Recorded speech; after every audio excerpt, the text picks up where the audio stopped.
John Riel Casimero, matibay, malakas, at mabilis. Ang isa sa mga mandirigma ng Pinas. Hello guys, welcome back to our channel Winsworld TV.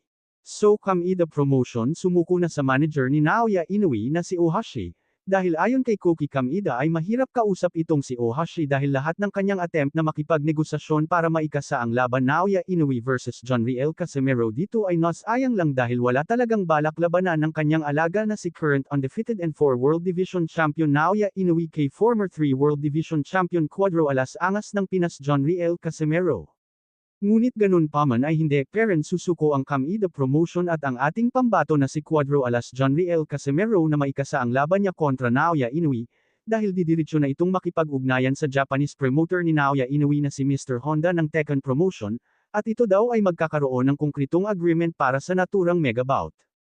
Para sa hindi pa nakakaalam ay noon pa ay talagang interesado na itong si Mr. Honda sa ating kababayan na si John Riel Casimero makita na maglaban ang kanyang alaga na si Naoya Inoue kontra sa ating kababayan na si John Riel Casimero.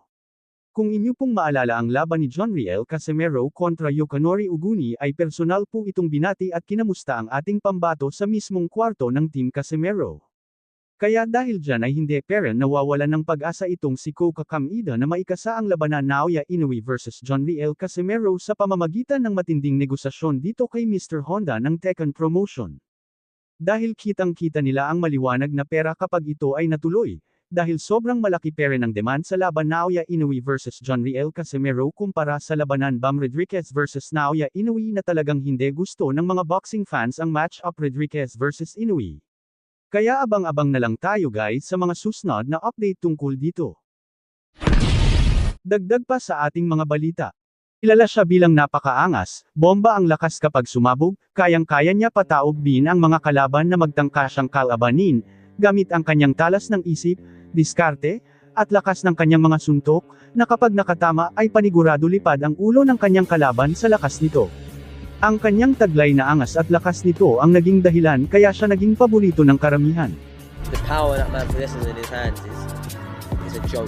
And you feel the impact of his punch. That's how hard he is.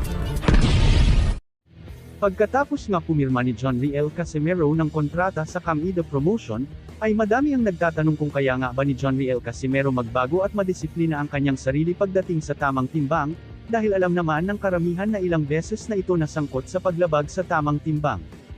Ayon naman sa ulat ng Daily Tribune ng bansang Pilipinas, gusto daw ng Kamida na kunin o dalhin ng mas maaga si John Riel Casimero sa bansang Japan para sa mas maagang training. Sa makatuwid sa ilalim si John Riel Casimero sa mas mahigpit na pagsasanay para hindi na maulit ang mga naging problema nito lalong-lalo na pagdating sa tamang timbang. Dahil plano ng Kamida Promotion ang malaking hakbang para sa malalaking mga laban, ayon naman kay Kamida ay hindi siya nangangako na agad-agad niyang makalaban si Naoya Inoue ang kasalukuyang pound-for-pound king, maliban na lang kung sa mga darating na laban ni John Riel Casimero ay mapapahanga niya ang karamihan, at titiyakin daw ng Kamida Promotion na makakalaban niya itong si current undisputed and 4 World Division Champion Naoya Inoue.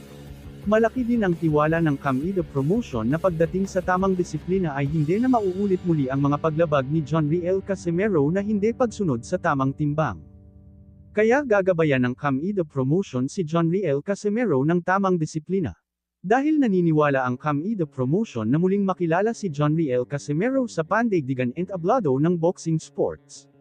Dagdag pa ni Kamida na lahat niyan ay nakadepende sa ating former 3 World Division Champion Cuadro Alas John Riel Casimero sa una niyang laban under Kamida Promotion.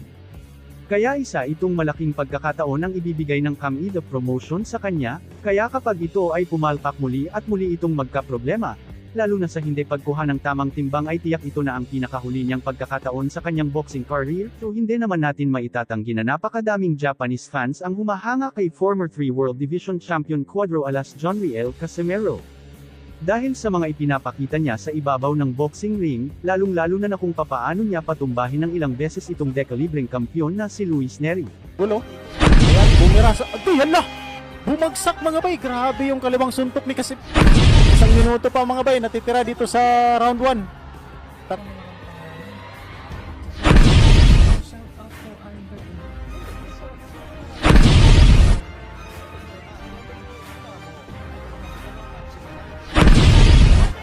Ala, bumagsak muli si Luis Neri mga bay. Ngunit ganun pa man mismong si Koki Kamida na ang nagsasabi na hati umano ang opinyon ng mga Hapon kay Cuadro alas John Riel Casimero, dahil may mga ilan na talagang hindi natutuwa kay John Riel Casimero dahil sa asal nito, lalong-lalo na sa kanilang idol at pinagmamalaki na si current undisputed and 4 World Division Champion Naoya Inoue, aka the Japanese Monster.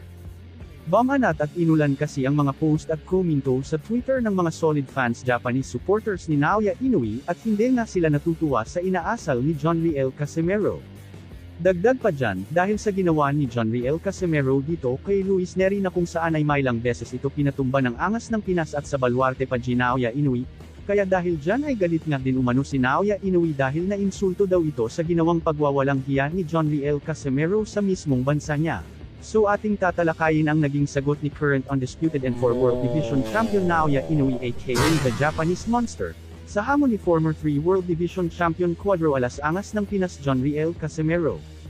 Alam naman ng karamihan na matapos manalo ni John Riel Casimero laban kay Luis Neri by a knockout, sinabi ni John Riel Casimero na isang duwag si Naoya Inoue, tinawag din niya itong the Japanese Turtle. Ngunit ganun pa man ay hindi naman nagpatinag at meron ding pasabog itong halimaw ng bansang Japan na si Naoya Inoue laban sa former 3 World Division Champion Cuadro alas angas ng Pinas John Riel Casimero. Ayon kay current undisputed and 4 World Division Champion Naoya Inoue aka the Japanese Monster, ayon sa post niya sa pamamagitan ng Twitter. Ayon sa kanya, "You won't be able to hit me with such a big swing." Kung sa Tagalog ay hindi mo ako matatamaan ng sobrang swing. Ang ibig sabihin ng post ni Naoya Inoue, ay nakikita ni Naoya Inoue ang mga suntok ni John Riel Casimero ay kadalasang swing. Ang suntok na tinawag na swing ay kung magbabato ito ng isang hook na naka-overextend ang kamay, kung baga ito ang suntok na malayo ang boilo bago ito tumama, ang suntok na hook naman ay kadalasang ginagamit sa mabilisang pag-counter-attack, in short ito ang suntok ng malapitan ang tatamaan. Ngunit ganun pa man ay nagkakaroon ng swing kapag umatake sa nalayo gamit ang hook. Pwede ring tawaging swing kawag nawawala sa posisyon ang katawan pagkatapos magpakawala ng mabibigat na suntok. Ito ang napansin ni Naoya Inoue kay John Riel Casimero, kaya nasabi ni Naoya Inoue na hindi ito makakatama kapag gumamit siya ng malaking swing. Ngunit ganun pa man ay hindi lamang isa, dalawa or tatlo ang estilo ni John Riel Casimero, kahit pang sabihin ng karamihan na may swing ang suntok ni John Riel Casimero, kapag tumama ito ay tiyak lilipad ang ulo ng matatamaan dahil sobrang lakas talaga ang estilong ito. Dagdag pa ni John Riel Casimero ay naghihinayang daw ito sa laban Naoya Inoue versus Nonito Donaire, dahil may pagkakataon daw si Nonito Donaire na tiposan ang laban pero hindi niya ginawa. Parihas na dekalibreng boksingero, parehong malakas sumuntok. Paldo. Tol, Paldo. Ayun na, cheer. Ana, Paldo. それムビムビですムビ OK いいぞほんとだ 最高 Paldo.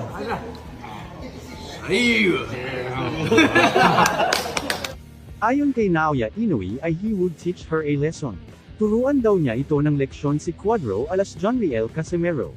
Ayon naman sa ating pinagkakatiwalaan na source ay ang laban John Riel Casimero at Naoya Inoue ay under negotiation na sa pangunguna ni Koki Kamida ng Kamida Promotion. May dalawang bansa ang pinagpipilian kung saan gaganapin ang laban, madami nga ang nag-post sa social media na magaganap daw ito sa bansang Japan or sa bansang Amerika. Dagdag pa ni Naoya Inoue ay hindi daw ito papayag na umakyat siya ng division hanggat hindi sila maglaban ni John Riel Casimero.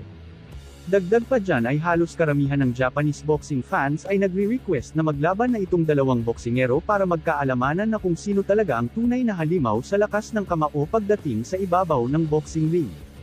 Aminado din si Naoya Inoue na nasaksihan daw niya kung paano winalang hiya at pinatumba ni John Riel Casimero si Luis Neri, kaya hindi daw niya mapapalagpas ito. Dahil sa impressive na performance ni John Riel Casimero, ay panahon na, at ito daw ang pinakahihintay niyang makalaban. Planong ikasa na ang laban sa lalong madaling panahon at magaganap daw ito sa buwan ng October or November taon kasalukuyan. Thank you for watching. Salamat sa inyong panunood. This is Wins World TV. Saying peace, love and good vibes lang tayo lagi, okay, alright.